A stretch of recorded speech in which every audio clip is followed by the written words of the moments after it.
I do want to turn some remarks towards the perpetual challenge facing women in sport in Australia. This is one I'm very familiar with.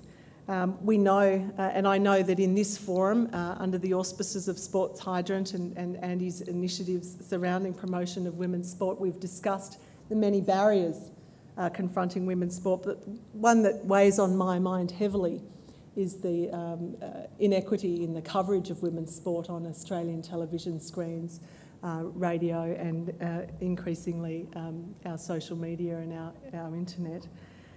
This can change, and I'm waiting. I'm waiting for the penny to drop with some of our commercial media organisations to realise what compelling content it is, and the evidence, I have to say, is all there. In the context of these comments, I'd like to acknowledge the efforts of particularly the ABC and their commitment to women's sport. But know, even with the commercial broadcasting of sport, that when it's promoted well, there is no difference in the ratings. So why is there the difference? Why is there the difference in the proportion of coverage, given we have so many excellent performances, National League competitions, State League competitions and so forth? It's still around 9%. 9% of coverage relates to the sport that women play.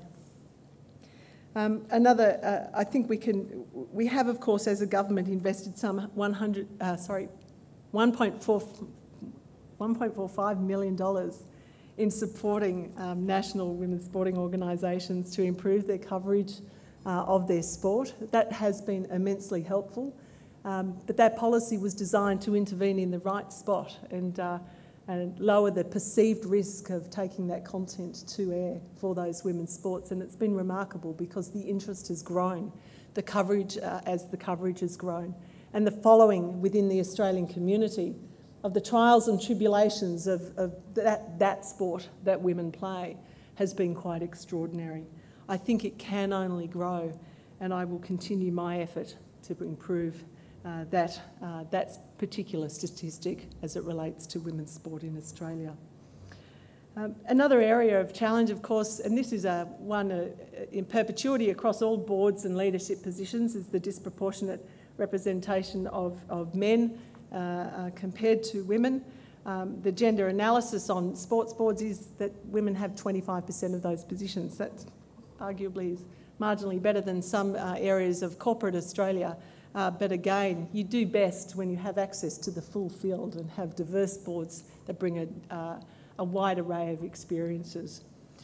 And finally, on this particular theme, I did participate in a Senate inquiry back in 2006, sport and recreation for women in Australia.